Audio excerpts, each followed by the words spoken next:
Air India Boeing 7878 Dreamline India's one of the biggest aviation disaster హిస్టరీలోనే ఇప్పుడు ఇదే hot topic. Latest update అయితే 274 మెంబర్స్కి పైగానే చనిపోయారు. 169 Indians, 59 British citizens, 7 Portuguese passengers and 1 Canadian passengers కూడా ఉన్నారు. ఇది 2017లో ఎయిర్ ఇండియా ఎక్వైర్ చేసిన ఫ్లైట్.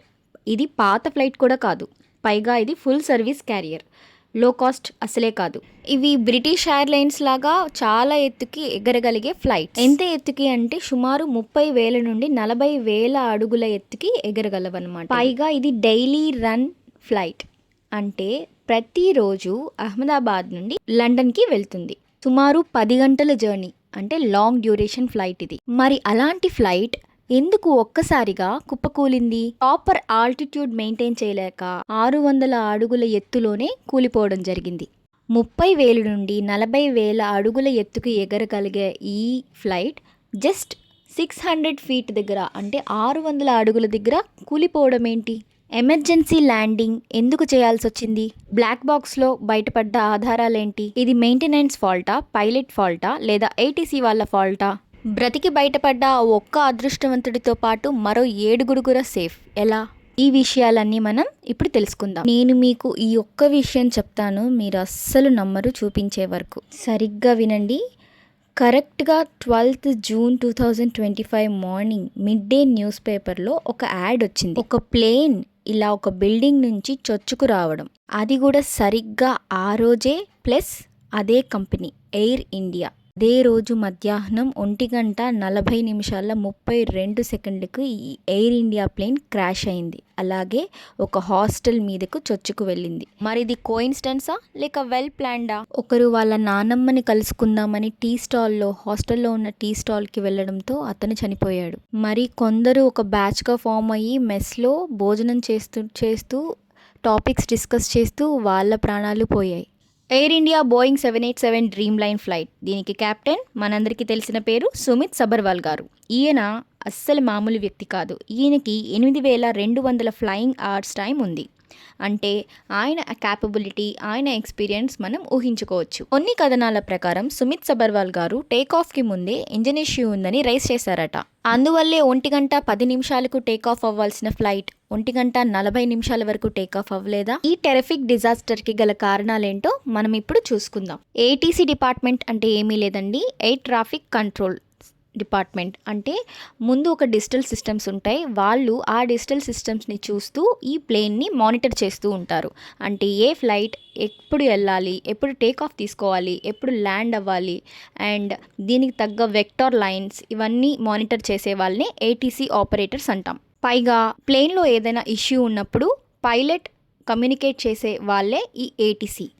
అర్థమయ్యేలా చెప్పాలంటే విజువల్ క్లియరెన్స్ ఇచ్చే వాళ్ళే ఈ ఏటీసీ. ఇక పైలట్ విషయానికి వస్తే, పైలట్ తప్పు ఉంది అని మనం ఇప్పుడు చెప్పలేమండి. ఎందుకంటే వాళ్ళు చివరి నిమిషం దాకా ఫ్లైట్ని కాపాడదామనే చూశారు. లేదు వాళ్ళు సేవ్ అవ్వాలి అనుకుంటే, ఇది వర్కౌట్ అవ్వట్లేదు అని అనుకుంటే వాళ్ళు ఏ విధంగా అయినా సేవ్ అయి ఉండవచ్చు, దూకేసో లేదంటే ఏదైనా చేసి ఉండొచ్చు. కానీ అలా చేయలేదు. చివరి నిమిషం వరకు వాళ్ళు కాపాడుదామనే చూశారు. మరి ఇంతటి క్రాష్లో కూడా ఒక మిరాకిల్ లాగా బ్రతికి బయటపడ్డ వ్యక్తి మన విశ్వాస్ కుమార్ రమేష్ గారు. ఈయన సీట్ 11A ఉంది. మీరు సరిగ్గా ఈ చార్ట్ గాని గమనిస్తే 11A అనేది ఎమర్జెన్సీ ఎగ్జిట్కి దగ్గరగా ఉంది. ఎప్పుడైతే ఈ ప్లేన్ క్రాష్ అయిందో ఈయన సీట్ ఒక క్లియర్ సర్ఫేస్ దగ్గర పడడం వల్ల అతను సేఫ్ అయ్యి బయటకు వచ్చాడు. మీరు రీసెంట్ వీడియోస్లో కానీ చూసుంటే బాగా గమనించినట్లయితే ఒక ప్లేన్ క్రాష్ అవ్వక ముందు ఒక స్మాల్ పార్ట్ ఒకటి బయటికి వచ్చి పడిన తర్వాత ప్లేన్ అనేది క్రాష్ అయ్యి మనకి ఎక్స్ప్లోడ్ అయ్యింది.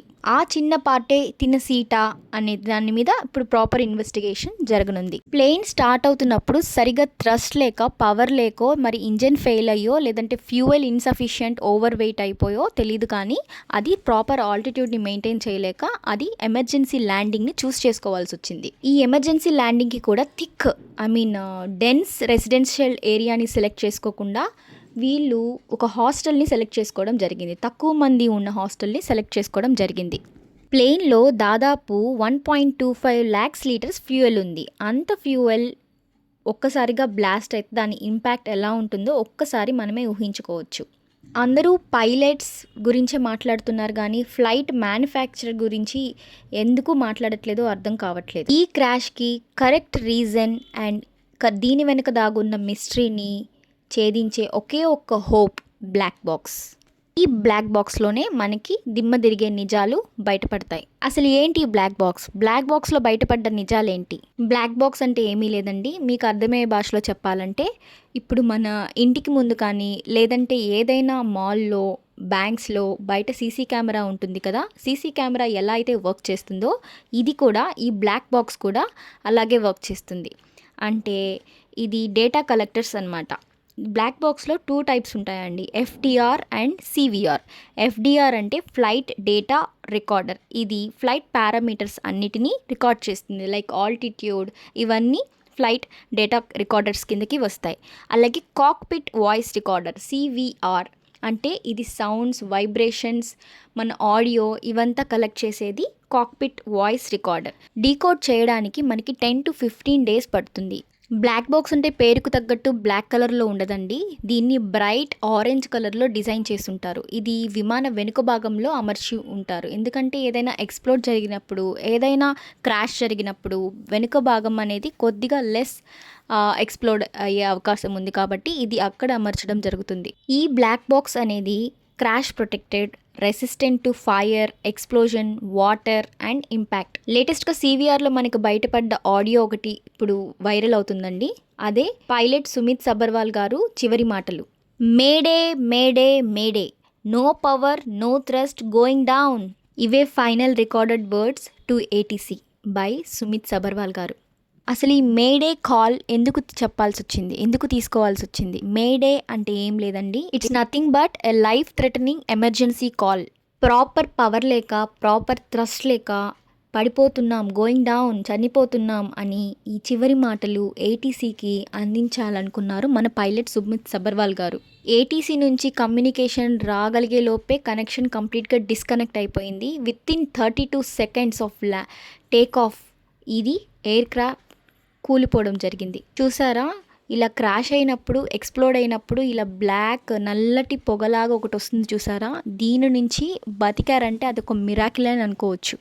విశ్వాస్ కుమార్ రమేష్ గారితో పాటు 7 కూడా సేఫ్. ఎలా అనుకుంటున్నారా? ఈ ఏడుగురిలో 2 కొద్దిగా బోర్డింగ్ టైంకి ఆలస్యంగా రావడంతో వెనుదిరిగి పంపించేశారట. అలా వాళ్ళు ఈ ప్రమాదం నుండి తప్పించుకున్నారు. వాళ్ళల్లో ఇంకొకరు వాళ్ళ అమ్మ మాట కాదనలేక ఇంకొక 2 రోజులు ఉండి వెళ్ళొచ్చులే అనే ఉద్దేశంలో ఆగిపోయారట. అలా వాళ్ళు సేఫ్. మరొక 3 కరెక్ట్ టైంకి ఎయిర్పోర్ట్కే చేరుకోలేకపోయారంటండి. అలా వాళ్ళ 3 కూడా సేఫ్. మిగిలిన ఇంకొకరు మనసు మార్చుకోవడంతో అలా 7 సేఫ్ అయిపోయారు. ఇప్పుడు అందరి కళ్ళు ఈ బ్లాక్ బాక్స్ పైనే. ఇది ఎప్పుడెప్పుడు డీకోడ్ చేస్తారా, ఎప్పుడెప్పుడు నిజాలు బయటకు వస్తాయా అనే దాని మీదే ఉంది. Let's hope for the best. ఎంతోమంది ఇన్నోసెంట్ లైఫ్స్ పోగొట్టుకున్నారు. ఇందులో గుజరాత్ ఎక్స్ సీఎం విజయ్ రూపానీ గారు కూడా ఉన్నారు. ఇది ఎటువంటి కోఇన్సిడెన్స్ అంటే ఆయన లక్కీ నెంబర్ 12. ఆయన బైక్ నెంబర్ కానీ, కార్ నెంబర్ కానీ, కార్ ప్లేట్ నెంబర్ కానీ అన్నీ 12తోనే స్టార్ట్ అవుతాయి. బాగా చూసుకున్నట్లయితే ఆయన చనిపోయిన డేట్ కూడా 12. Our hearts are rushing for further security, safety. My sincere prayers to everyone who lost their innocent life. మునుముందు ఇలాంటి ఘోరాలు వినకూడదు, ఎక్కడా చూడకూడదు, జరగకూడదని ఆశిస్తూ thank you for watching. See you in my next video. Please subscribe my channel for further updates.